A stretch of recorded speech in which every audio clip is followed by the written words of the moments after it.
विद्यार्थी मित्रांनो, आज आपण हिंदी व्याकरणाचा अभ्यास करणार आहोत आणि त्याच्यामध्ये आपण शिकणार आहोत काळ व काळांचे प्रकार। आज के हिंदी व्याकरण में हम क्या पढ़ने जा रहे हैं? काल और काल के भेद।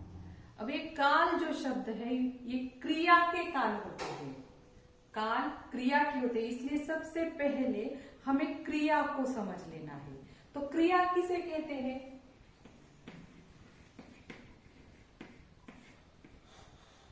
मी मागच्या तासालाही तुम्हाला सांगितलेलं होतं की मी ज्या या परिभाषा व्याकरणाच्या देते त्या अगदी छोट्या छोट्या आहेत। मी सांगत असताना किंवा फळ्यावरती पाहून तुम्ही त्या सगळ्या वहीमध्ये व्यवस्थित लिहून काढायच्या आहेत। आता या ठिकाणी मी सर्वात प्रथम तुम्हाला क्रिया म्हणजे काय हे थोडक्यात सांगणार आहे आणि मग क्रिया के काल म्हणजे काल परिचय के बारे में हम जानने वाले। तो जिस शब्द से किसी भी कार्य की करने या होने का बोध होता हो उसे क्या कहते हैं? क्रिया कहते हैं।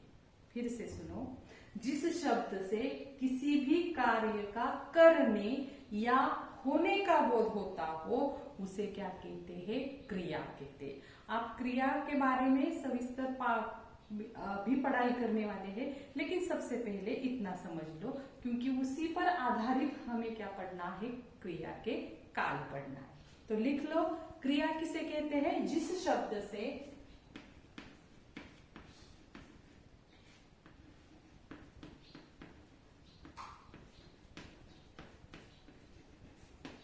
कार्य के होने या करने का बोध होता हो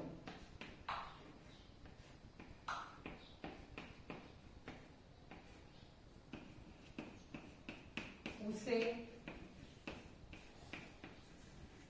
क्रिया कहते हैं। जिस शब्द से कार्य के करने या होने का बोध होता हो उसे क्रिया कहते हैं। आप लोग लिख रहे हैं, क्रिया किसे कहते हैं? जिस शब्द से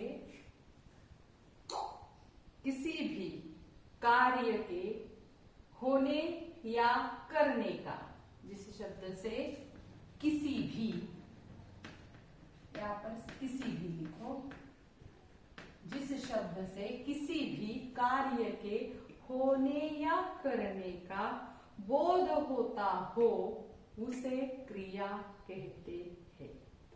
अब कौन कौन सी क्रिया है? जैसे कि हम हंसना, उठना, पढ़ना, लिखना, बैठना, आप उदाहरण के तौर पर लिख सकते हैं। उठना, बैठना, रोना, हंसना, पढ़ना, लिखना, खेलना, चढ़ना, ये सभी क्या है? क्रिया है। उदाहरण के तौर पर आप लिख लीजिए,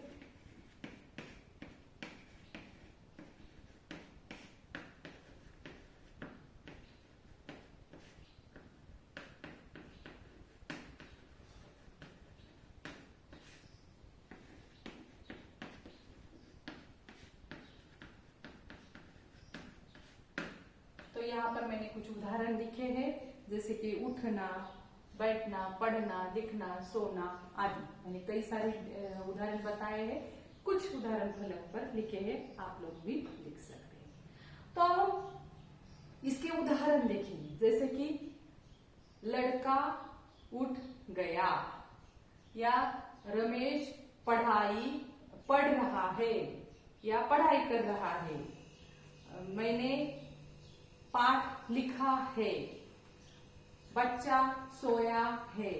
तो इस वाक्य में ये क्रियाएं, सोने की क्रिया, लिखने की क्रिया, पढ़ने की क्रिया, उठने की क्रिया। तो अब काल के बारे में बाद में जानकारी प्राप्त करेंगे। सबसे पहले हमें क्या देखना है? क्रिया किसे कहते हैं? तो उसे क्या कहते हैं? क्रिया कहते हैं। अब इन क्रियाओं के शब्दों को लेकर हम कुछ वाक्य देखेंगे।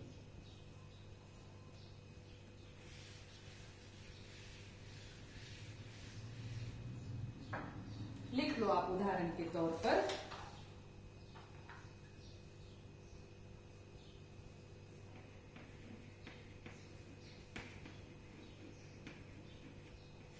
लेखक मनाने गया था।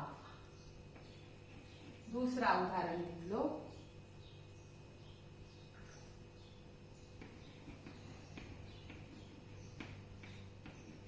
उसने फूल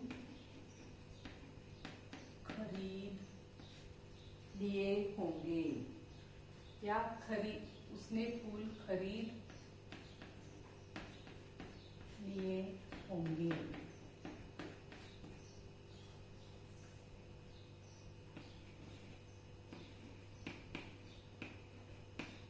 बच्चे पढ़ाई करते हैं। अब देखो यहां पर मैंने कुछ वाक्य लिखे हैं, जैसे कि लेखक मनाने गया था। यहाँ पर उसे मनाने की क्रिया है और जाने की क्रिया है, उसके बारे में बताया है। उसने फूल खरीद लिए होंगे, फूल के खरीदने की क्रिया है। और यहाँ पर बच्चे पढ़ाई करते हैं, मतलब बच्चों की पढ़ाई करने की क्रिया है। अब देखो इनका काल से क्या संबंध है। ये तीनों क्रिया जो है अलग अलग है। जैसे कि लेखक मनाने गया था, गया था मतलब वह उसे मनाने के लिए जाकर वापस आया है, मतलब उसे बहुत समय हो गया है, समय बीत गया है। अब दूसरा वाक्य देखेंगे, उसने फूल खरीद लिए होंगे। अब उसने फूल खरीद लिए होंगे मतलब ये भविष्य काल की तरफ इशारा करता है, पता नहीं, या लिए होंगे, हो सकता है उसने लिए होंगे या वो लेगा। तीसरा वाक्य, बच्चे पढ़ाई करते हैं। सॉरी, यहाँ पर भविष्य काल नहीं हो सकता क्योंकि काल के भी 3 प्रकार पड़ते हैं, हर काल के भी, उसके बारे में बाद में जानकारी प्राप्त करेंगे। बच्चे पढ़ाई करते हैं। अब यहाँ पर जो क्रिया बताई गई है ये वर्तमान काल की क्रिया है, जैसे कि बच्चे पढ़ाई करते हैं, कल करते थे, आज कर रहे हैं, कल भी करेंगे। निश्चित रूप से नहीं कह सकते, लेकिन बच्चे पढ़ाई करते हैं। तो यहाँ पर हम 3 वाक्य अगर देखेंगे तो इन 3 वाक्यों से क्रिया के समय के बारे में जानकारी मिलती है। और भी कई वाक्य देखेंगे, मैंने गाना गाया था। मैंने गाना गाया था मतलब गाना गा या होगा 2 दिन पहले, 4 दिन पहले, पिछले साल, मालूम नहीं कब, मतलब ये क्रिया हो चुकी है। फिर से देखो, मैंने गाना गाया था मतलब क्रिया हो चुकी है। अब यही वाक्य अगर मैं ऐसा कहूंगी, मैं गाना गाऊंगी, तो इसका मतलब ये क्रिया अभी घटी नहीं है, ये भविष्य में होने वाली है। मैं भविष्य में गाना गाने वाली हूं और मैं गाना गाती हूं, तो अभी ये गाने की क्रिया चल रही है। तो तीनों वाक्य में गाना गाया था, मैं गाना गाती हूं, मैं गाना गाऊंगी, ये तीनों क्रिया जो है, क्रिया एक ही है, गाना गाने की क्रिया एक ही है, लेकिन उसका समय अलग अलग है। मैंने गाना गाया था, पहले वाक्य में गा चुकी है, कई दिन हो बीत चुके हैं। मैं गाना गा रही हूँ मतलब अभी चल रहा है, गाना गाने की क्रिया चल रही है। और तीसरा वाक्य मैंने बताया था, मैं गाना गाऊंगी मतलब भविष्य में, कल, परसों, 1 साल बाद, 2 साल। तो यहाँ पर हमें क्रिया के समय का अलग अलग बोध होता है और उसी के हिसाब से काल के 3 भेद होते हैं। पहला भेद है वर्तमान काल, दूसरा भेद है भूतकाल और तीसरा भेद है भविष्य काल। ये काल के मुख्य 3 भेद है। तो सबसे पहले आपको काल की परिभाषा लिख लेनी है। पहले परिभाषा लिख लीजिए।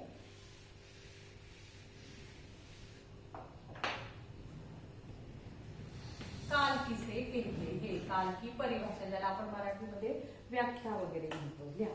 क्रिया के जिस रूप से होने के समय का बोध होता है, क्रिया के जिस रूप से उसके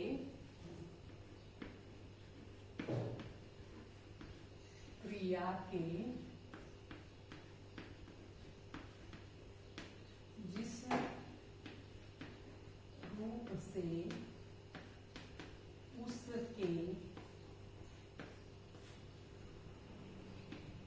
होने का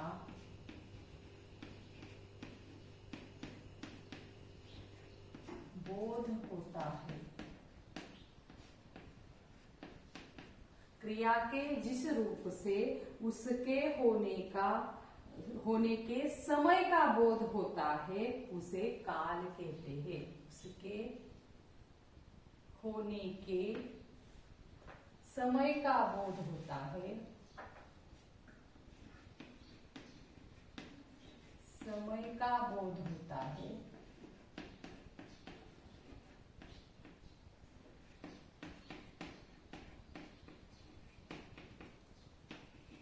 उसे काल कहते हैं।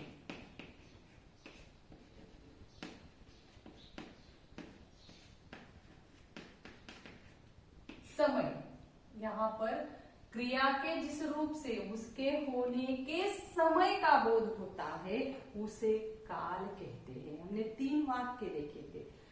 क्रिया एक ही थी लेकिन पहले वाली क्रिया हो चुकी थी, दूसरी हो रही है अभी भी, और तीसरी होने वाली है। तो इस तरह का बोध हमें 3 वाक्यों में से मिला था। तो उसी के आधार पर काल की परिभाषा बनती है, क्रिया के जिस रूप से उसके होने के समय का बोध होता है उसे कहते हैं काल। मतलब समय, क्या पिछले समय में क्रिया हो चुकी है, क्या इस समय में क्रिया चल रही है, या आने वाले समय में क्रिया होने वाली है। इस तरह का जो बोध होता है उसे हम क्या कहते हैं, काल कहते हैं। लिख लो, क्रिया के जिस रूप से उसके होने के समय का बोध होता है उसे काल कहते हैं।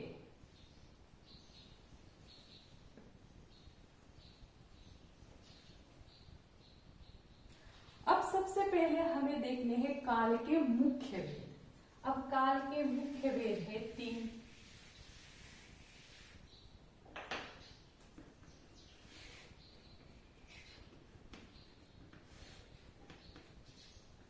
पहला भेद वर्तमान काल,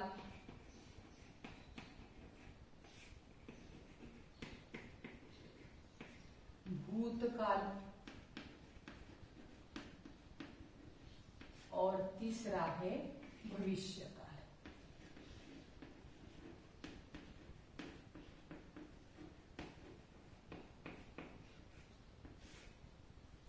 आता पहा मुलांनो, मी तुम्हाला मागच्या तासालाही सांगितलं होतं की मराठी, हिंदी आणि इंग्रजी यातलं बरंचसं व्याकरण बऱ्यापैकी समान आहे। त्यामुळे तुम्ही हिंदी मराठीमध्ये देखील ह्या व्याकरणाचा अभ्यास करत असाल, अगदी इंग्लिशमध्येही करत असाल, तर त्यामध्ये सुद्धा तुम्हाला क्रिया हा शब्द आधी सांगितला जातो आणि क्रियेचा काळ सांगितला जातो आणि त्या क्रियेच्या काळावरून आपल्याला काय करायचं असतो, काळ ओळखायचा असतो किंवा दिलेलं वाक्य, एका काळात दिलेलं वाक्य दुसऱ्या काळात परिवर्तित करायचं असतं। आता पहा, सगळ्यात प्रथम म्हणजे वाक्याची ओळख करताना, जेव्हा आपल्याला वाक्य ओळखायचे त्यावेळेला आपण ते वाक्य ओळखताना आधी मुख्य काळ ओळखता आला पाहिजे। कारण आपली चूक, समजा काळाचा उपप्रकार विचारात घेताना चुकला तर कमीत कमी आपल्याला मुख्य काळ ओळखल्याचा अर्धा मार्क मिळू शकतो, परंतु मुख्य काळच जर चुकीचा असेल तर मग त्याचा पुढचा उपप्रकार ओळखून काहीही उपयोग होत नाही। आणि मुख्य 3 काळ, वर्तमान, भूतकाळ आणि भविष्यकाळ, हे ओळखणं अत्यंत सोपं आहे। आता पहा, सगळ्यात पहिलं आपण जर वर्तमान काळ घेतला, मी अगोदर त्याची ओळखण्याची ट्रिक्स सांगते आणि नंतर मग आपण त्याची परिभाषा हिंदीमध्ये आणि मग त्याची वाक्य देखील पाहूया। परंतु साधं सोपी गोष्ट आहे वाक्य ओळखायचं कसं।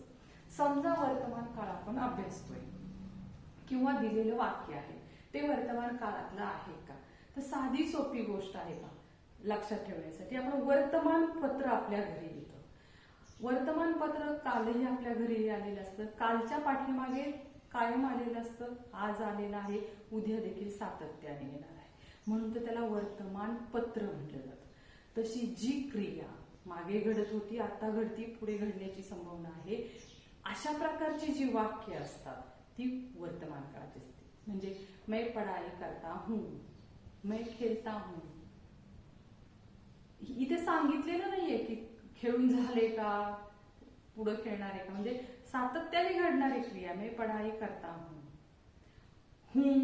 है, ह्याप्रमाणे जर वाक्याचे शेवटचं रूप असेल तर ते वर्तमान काळ. आता दुसरं आहे भूतकाळ. भूतकाळ म्हणजे घडून गेलेली घटना. कुठलीही क्रिया जी आहे, घटना जी आहे ती घडून गेलेली असली पाहिजे, तरच तो काळ कुठला होतो, भूतकाळ. आणि आपण नेहमी मुलांना शिकवताना बऱ्याचदा मी उदाहरण देत असते की माणसाला भूताची खूप भीती वाटते, कारण का तर माणूस मेल्यावर त्याचं भूत होतं असं म्हटलं जातं. म्हणून वाक्याचा अर्थ लक्षात ठेवताना असाच ठेवायचा, जर ती क्रिया घडून गेलेली असेल तर तो काळ भूतकाळ. आणि त्याची ओळखण्यासाठीची रूप था, थी, थे,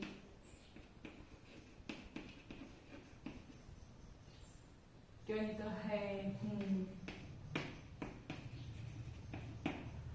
आणि आता भविष्य काळ असेल तर भविष्य काळ म्हणजे पहा, आपण आपल्या ज्योतिषाकडे एखाद्या भविष्य पाहायला जातो आणि त्या ठिकाणी त्याला जेव्हा आपण भविष्य विचारतो त्यावेळेला आपण काय म्हणतो, असं होईल का, असं संभव शक्यता आहे का, हे होऊ शकतं का.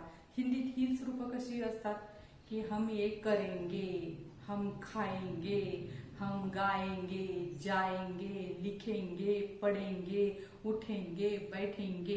म्हणजे हे खाएंगे, लिखेंगे, पढ़ेंगे, उठेंगे, बैठेंगे असे जर शब्द असतील क्रियेचे तर ते काय दर्शवतात, भविष्यकाळ दर्शवतात.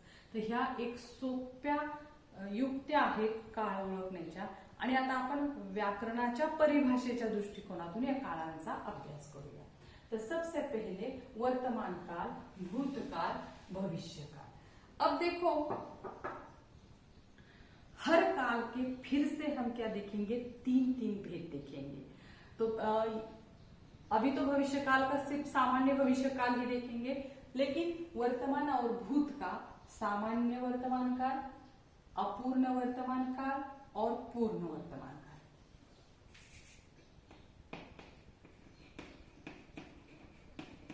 सामान्य वर्तमान काळ, अपूर्ण वर्तमान काळ आणि तिसरा पूर्ण वर्तमान काळ. त्याचप्रमाणे भूतकाळाचे देखील हेच तीन प्रकार आहेत. सामान्य भूतकाळ, अपूर्ण भूतकाळ आणि पूर्ण भूतकाळ. आणि भविष्य काळाचा सामान्य भविष्य काळ. याचे देखील आपण उपप्रकार पुढे पाहणार आहोत, परंतु 9वी पर्यंत तुम्ही हे शिकत आलेला आहात त्याच पद्धतीने आताही आपण एवढेच प्रकार पाहणार आहोत. तर पहा, वर्तमान काळ आणि भूतकाळ याचे पुन्हा सेम तीन प्रकार आहेत. सामान्य वर्तमान काळ, अपूर्ण वर्तमान काळ, पूर्ण वर्तमान काळ. भूतकाळाचे सामान्य भूतकाळ, अपूर्ण भूतकाळ आणि पूर्ण भूतकाळ. आणि भविष्य काळाचे सामान्य भविष्य काळ. तर अभ्यास करताना आपण या पद्धतीने करणार आहोत. म्हणजे सामान्य वर्तमान काळ, सामान्य भूतकाळ, सामान्य भविष्य काळ.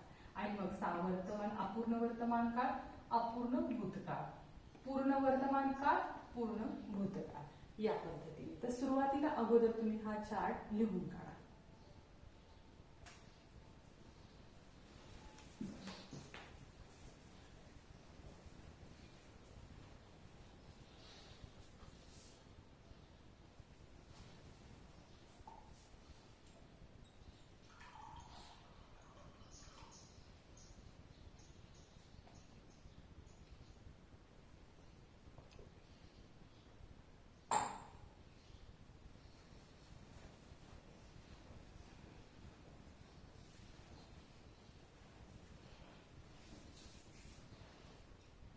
तो अब हम एक एक काल के बारे में विस्तार से अभ्यास करेंगे. सबसे पहले हम देखेंगे सामान्य वर्तमान काल.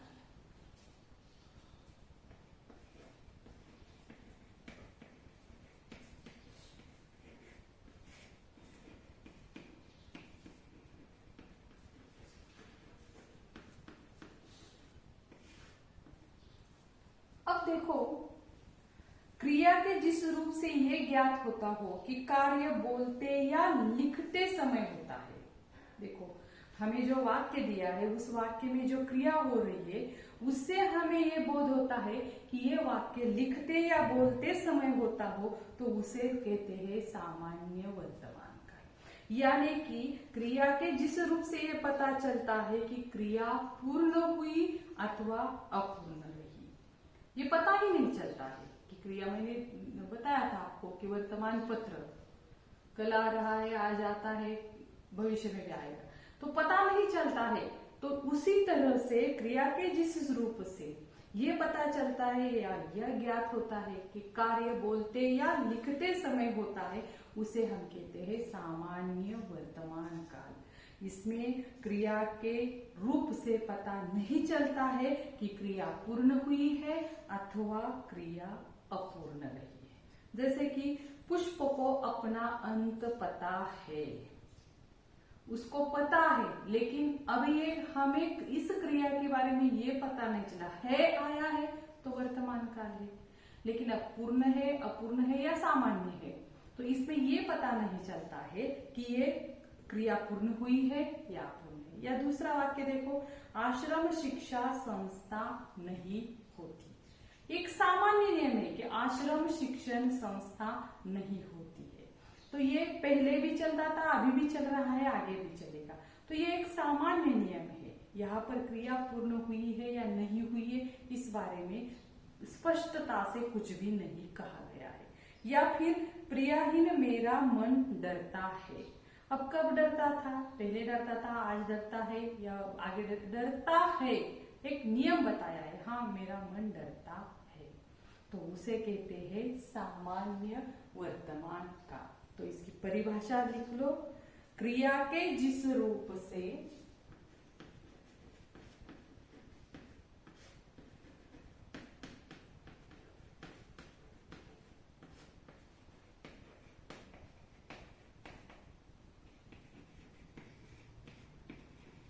ये ज्ञात होता है, क्रिया के जिस रूप से ये ज्ञात होता है कि कार्य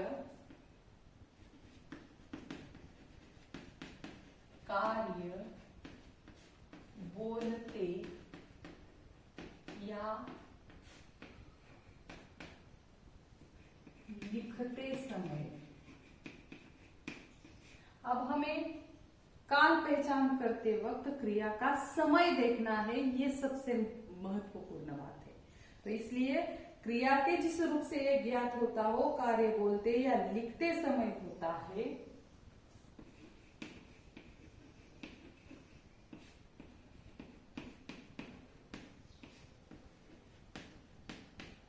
उसे सामान्य वर्तमान काल कहते हैं।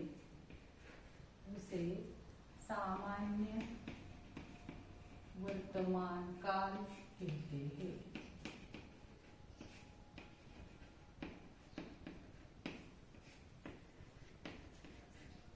तो आप लोग सामान्य वर्तमान काल की व्याख्या लिख रहे हैं, बोलते या लिखते समय, कार्य बोलते या लिखते समय हो रहा है, उसे सामान्य वर्तमान काल कहते हैं। तो लिख लीजिए,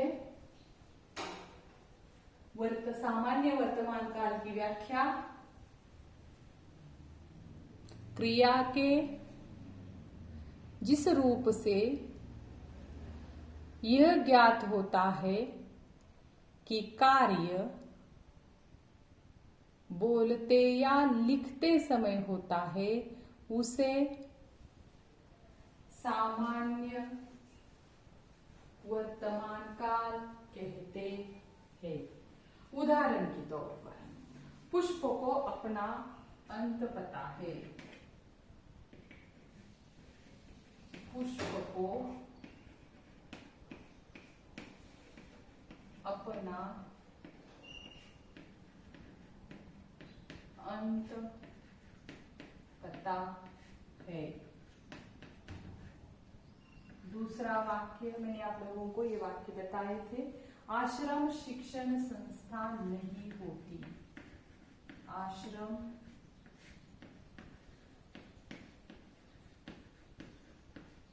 शिक्षण संस्था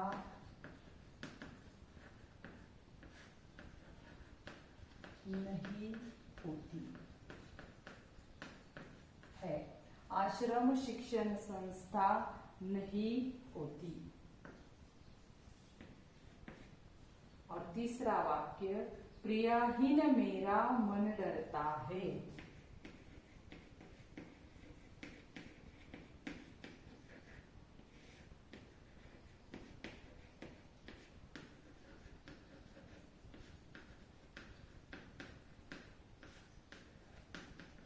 अब देखो, कभी कभार ये जो वाक्य होते हैं बड़े लंबे चौड़े होते हैं, तो उस वाक्य की जो मुख्य क्रिया है उसे हमें पकड़ना है।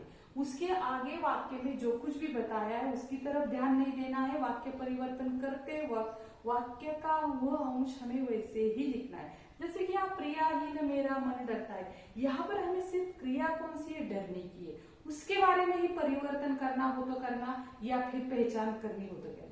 लेकिन वाक्य का पहला जो अंश है वो उसी तरह से लिखना है। जैसे कि यहाँ पर दिया है प्रियाहीन मेरा मन डरता है, तो हमें ये पता है सामान्य वर्तमान काल है।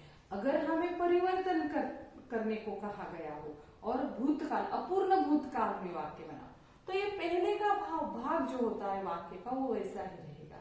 बदल जो करना है वो सिर्फ हमें क्रिया में करना है।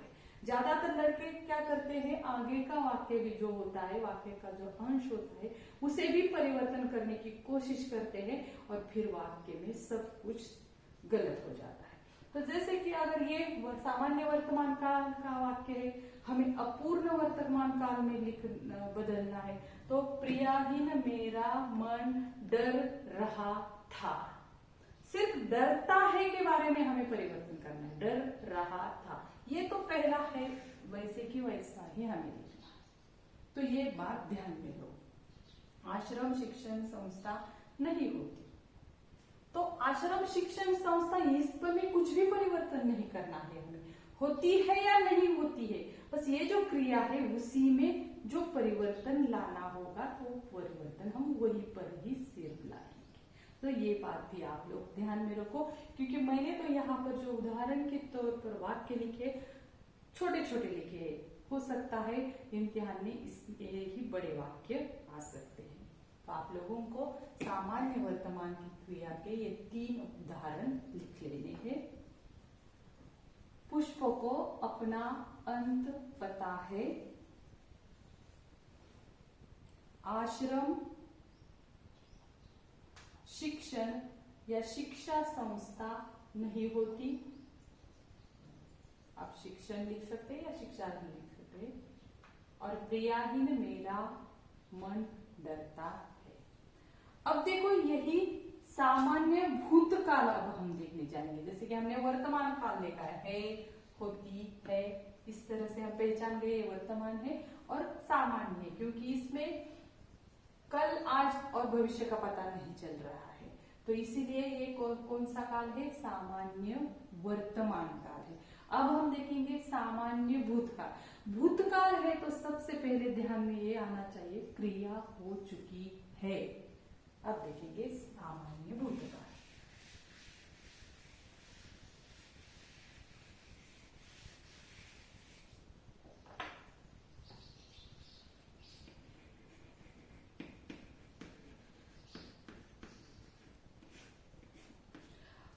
ये सामान्य भूतकाल की जो परिभाषा है उसमें थोड़ा सा बदल करना है हमें। जैसे कि क्रिया के जिस रूप से ये ज्ञात होता है कि कार्य बोलते या लिखते समय समाप्त हुआ है। देखो, क्रिया के जिस रूप से ये पता चलता है कि कार्य लिखते या बोलते समय समाप्त हो चुका है।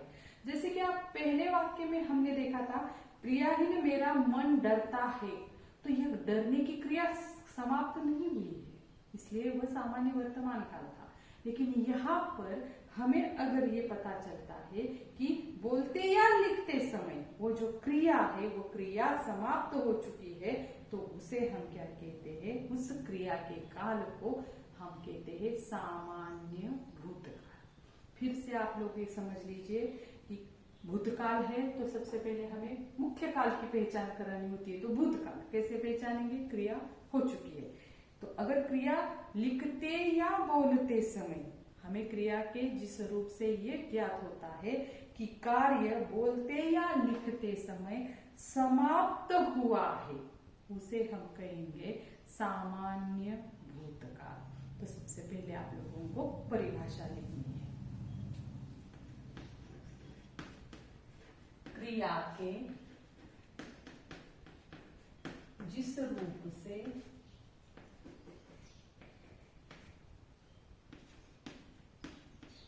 क्रिया के जिस रूप से यह ज्ञात होता है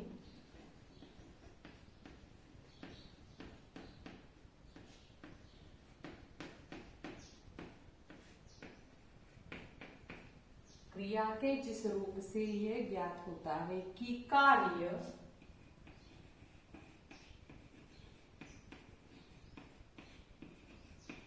बोलते या लिखते समय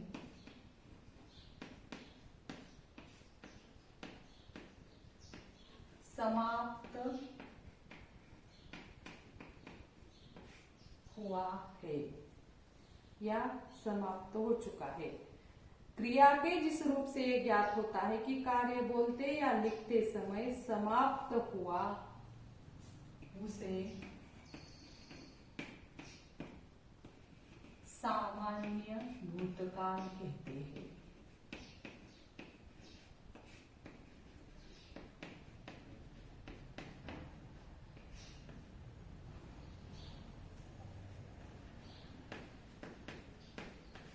मतलब यहां पर इस परिभाषा से हमें ये समझना है कि क्रिया पूर्ण हुई है अथवा अपूर्ण हुई है इसका पता नहीं चलता है, लेकिन क्रिया हो चुकी है इस बात का पता चलता है। क्रिया घट चुकी है इस बात का पता लगता है, लेकिन पूर्ण हुई है या अपूर्ण रही है इसका पता नहीं चलता है। उस काल को कहते हैं सामान्य भूतकाल। तो आप लोग परिभाषा लिख लीजिए पहले। क्रिया के जिस रूप से पता चलता है या ज्ञात होता है कि कार्य बोलते या लिखते समय समाप्त हुआ है। कार्य बोलते या लिखते समय समाप्त हुआ है तो उसे हम कहेंगे सामान्य भूतकाल। और क्रिया के इस रूप से यह पता नहीं चलेगा कि कार्य हो चुका है लेकिन पूर्ण हुआ है अथवा अपूर्ण हुआ है, ये नहीं पता चलेगा, लेकिन पूर्ण हो चुका है इतना पता चलेगा। सामने से एक कार आई, उदाहरण के तौर पर।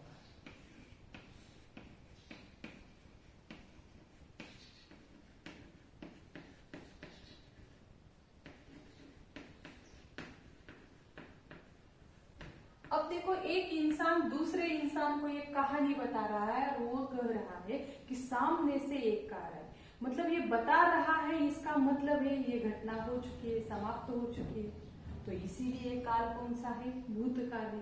और सामान्य क्यों है? क्योंकि इस क्रिया से हमें ये पता नहीं चल रहा है ये क्रिया पूर्ण हुई है अथवा अपूर्ण। मतलब सामने से एक कार आई, आगे क्या हुआ पता नहीं चल रहा है, इसीलिए ये भूतकाल है लेकिन सामान्य भूतकाल है। दूसरा वाक्य लिख लीजिए। मानो चुपचाप अधूरी चिक को देखती रही। मानो चुपचाप अधूरी चिक को देखती रही। अब देखो मानो कैसे देख रही थी, इस क्रिया के बारे में बताया गया है। मानो देख रही थी मतलब मानो चुपचाप अधूरी चिक को देखती रही। ये कोई तीसरा बता रहा है, कोई दूसरा तीसरे को बता रहा है मानो के बारे में। तो ये भी उसने देखा है, मतलब ये घटना हो चुकी है, समाप्त हो चुकी है। बस सिर्फ पता ये नहीं चल रहा है कि पूर्ण हुई है या अपूर्ण हुई। तो इसलिए ये भी सामान्य भूतकाल है। मानो चुपचाप अधूरी चिक को देखती रही। और तीसरा वाक्य लिख लीजिए। मां को गुस्सा आया।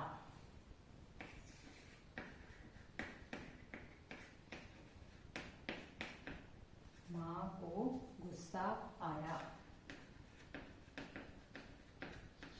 अब देखो, एक भाई दूसरे भाई को या भाई बहन को बता रही है माँ को गुस्सा आया, मतलब माँ को गुस्सा आ गया है, वो क्रिया खत्म हो चुकी है, तो भूतकाल है। अब सामान्य माँ को गुस्सा आया, पता नहीं अभी भी गुस्से में है, तो पूर्ण हुई है या अपूर्ण है ये पता नहीं, लेकिन माँ को गुस्सा आया, तो ये काल कौन सा हो गया? सामान्य भूतकाल। ठीक ठाक आप लिख लीजिए, पहले परिभाषा लिख लीजिए, फिर ये तीनों उदाहरण लिख लीजिए। क्रिया के जिस रूप से यह ज्ञात होता है, क्रिया के जिस रूप से यह ज्ञात होता है कि कार्य बोलते या लिखते समय समाप्त हुआ, उसे सामान्य भूतकाल कहते हैं।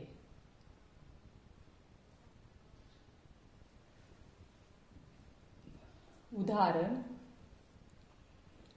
सामने से एक कार आई, मतलब बोलते समय यह घटना हो चुकी है, लेकिन आगे क्या ये पता नहीं चलता है, तो भूतकाल, सामान्य भूतकाल। मानू चुपचाप अधूरी चिक को देखती रही। और तीसरा वाक्य, माँ को गुस्सा आया। माँ को गुस्सा आया। अब देखेंगे हम सामान्य भविष्यकाल।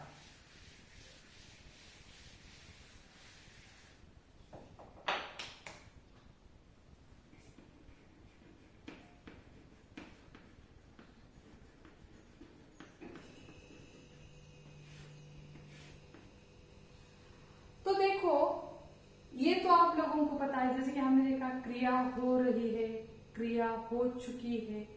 अब हमें ये देखना है क्रिया होने वाली है, मतलब हुई नहीं है। तो क्रिया के जिस रूप से ये मालूम होता है कि कार्य आने वाले समय, क्योंकि हम क्रिया के काल देखते वक्त क्या देख रहे हैं? समय देख रहे हैं। किस समय में अगर हो रही है, वो समय चल रहा है तो वर्तमान काल है। वो क्रिया हो गई है पिछले समय में तो भूतकाल है, और अगर आने वाले समय में घटने वाली है तो वो क्या है? भविष्य काल है। तो अब तो भविष्य काल के सिर्फ आज एक ही प्रकार देखने वाले, सामान्य भविष्य काल। तो क्रिया के जिस रूप से हमें ये पता चलता है कि क्रिया आने वाले काल में, आने वाले समय में, जिसे हम भविष्य कहते हैं, वहां पर होने वाली है, तो उसे हम कहते हैं सामान्य भविष्य काल। मैं लंदन जाऊंगा, मैं पढ़ाई करूंगा। तो इन उदाहरणों के द्वारा हमें ये पता चलता है कि ये क्रिया न हुई है, ना हो रही है, ये क्रिया होने वाली है। देख लो, क्रिया के जिस रूप से, क्रिया के जिस रूप से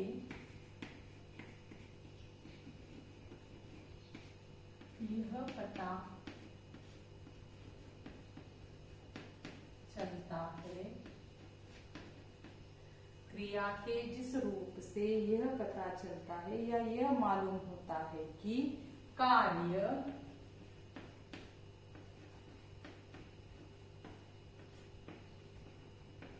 आने वाले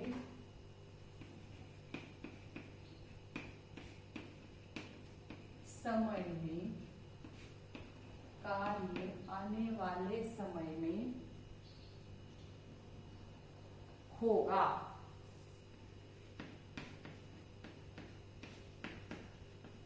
उसे सामान्य भविष्यकाल कहते हैं।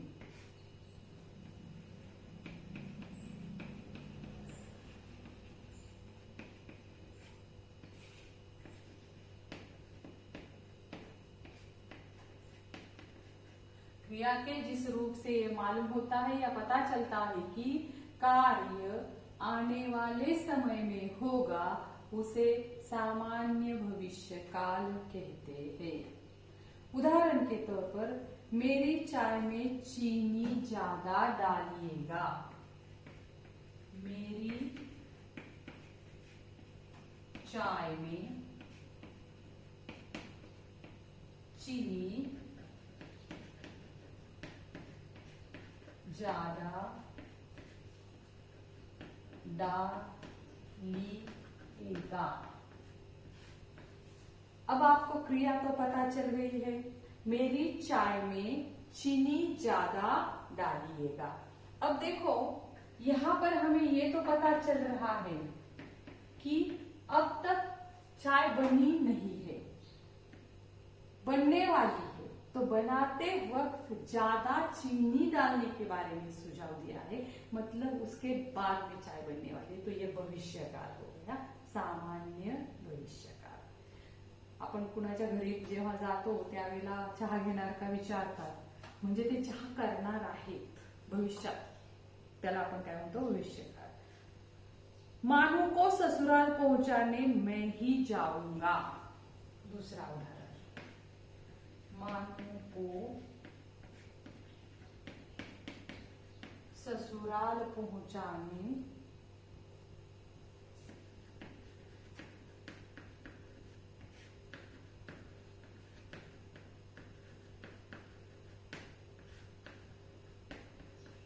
मैं ही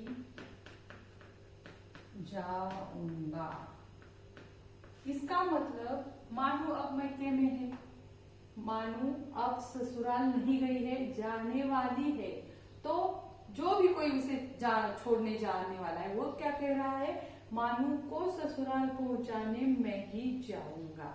भविष्य के समय के बारे में कहा गया है, इसलिए ये सामान्य भविष्यकाल है। अब देखो मैंने पहले शुरुआत में जो 3 प्रकार बताए थे, वर्तमान काल, भूतकाल और भविष्यकाल, तो भविष्यकाल बताते वक्त मैंने क्या क्रिया के बारे में कहा था, खाएंगे, पिएंगे, लिखेंगे, नाचेंगे, जाएंगे, गाएंगे, डालिएगा, जाऊंगा, तो इससे आपको तुरंत पता चलेगा ये भविष्यकाल है, सामान्य भविष्यकाल। और तीसरा वाक्य लिख लीजिए, 5 किस्म के लोग 5 तरह की बात करेंगे। 5 किस्म के लोग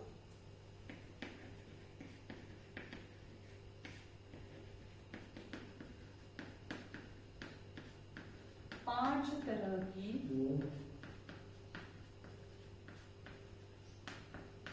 बातें करेंगे।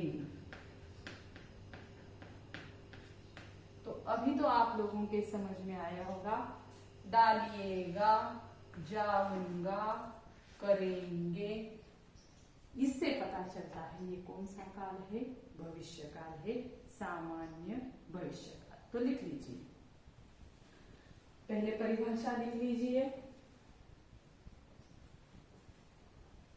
क्रिया के जिस रूप से यह पता चलता है कि कार्य आने वाले समय में होगा, उसे सामान्य भविष्य काल कहते हैं। क्रिया के जिस रूप से यह पता चलता है कि कार्य आने वाले समय में होगा, उसे सामान्य भविष्य काल कहते हैं। अब उदाहरण के तौर पर, मेरी चाय में चीनी ज्यादा डालिएगा।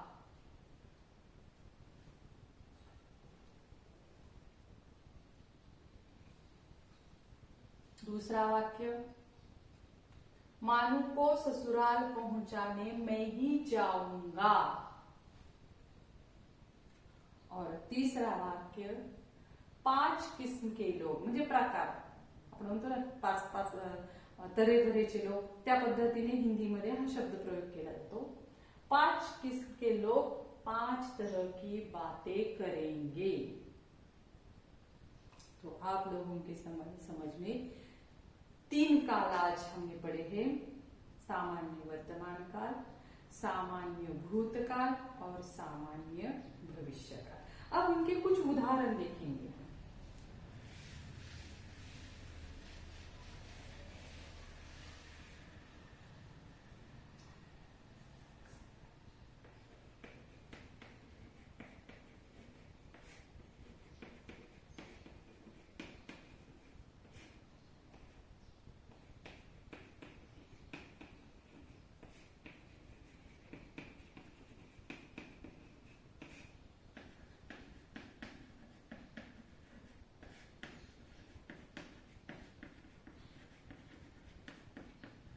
क्योंकि परिवर्तन की दृष्टि से अगर हमें अध्ययन करना है तो इस तरह से ही हमें पढ़ना होगा।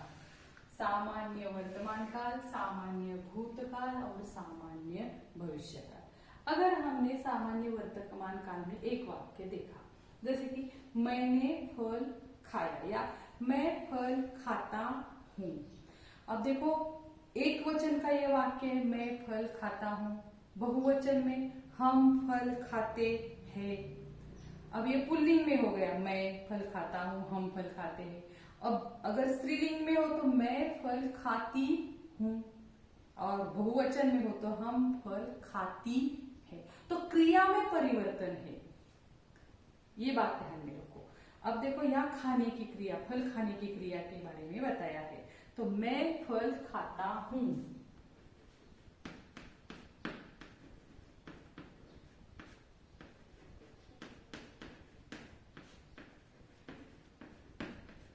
अगर लड़की होगी, स्त्रीलिंगी वाक्य है, तो मैं फल खाती हूं।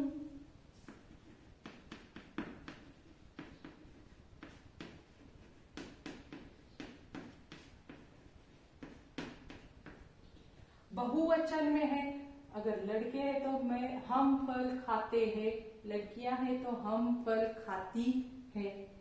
अब देखो, यहाँ पर इस तरह से लिंग वचन के अनुसार भी क्रिया क्या होती है, क्रिया का रूप बदल जाता है। बस इतना हमें ध्यान में रखना है। अभी देखो, यही वाक्य मैं फल खाता हूं या मैं फल खाती हूं, ये जो वर्तमान का है, हूं आया है तो वर्तमान का है, और मैं फल खाता हूं, इससे हमें ये पता नहीं चल रहा है, वर्तमान की क्रिया है लेकिन पूर्ण हुई है या अपूर्ण, तो इसलिए ये सामान्य वर्तमान काल हो गया। तो अब हमें इसका यही वाक्य हमें भूतकाल में परिवर्तित करना है। तो क्या होगा, मैंने फल खाया।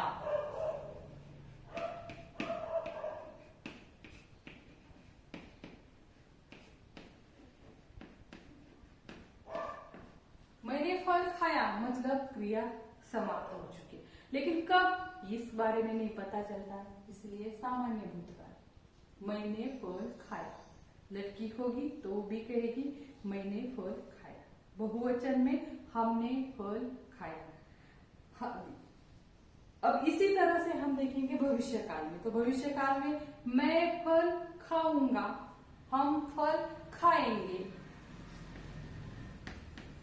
मैं फल खाऊंगा। यहां क्रिया पूर्ण या अपूर्ण ये समझ में नहीं आता है, लेकिन क्रिया के कौन से मुख्य समय के बारे में पहचान हो जाती है। जैसे कि मैं फल खाता हूं, वर्तमान पत्रासारखं, काल खाल्लं होतं, आज खाल्ले, उद्या खाणार आहे, पूर्ण आहे अपूर्ण आहे कळत नाहीये, म्हणून ही क्रिया वर्तमानातली आहे पण सामान्य आहे। इथे मैंने फल खाया, ये भी क्रिया सामान्य भूतकाल की है, मैंने फल खाया, लेकिन कब, पूर्ण अपूर्ण पता नहीं चलता है। और यहाँ पर भविष्य में तो सीधा सादी बात है, मैं फल खाऊंगा, फल का पता ही नहीं है, बस सोच रहा है मैं फल खाऊंगा आने वाले समय में। तो इस तरह से हम और भी वाक्य ले सकते, बच्चे खेलते हैं या बच्चे खेलते हैं, बच्चे खेले हैं या बच्चे खेलेंगे, तो इस तरह से वर्तमान, भूतकाल और भविष्य के रूप के वाक्य हम बना सकते हैं।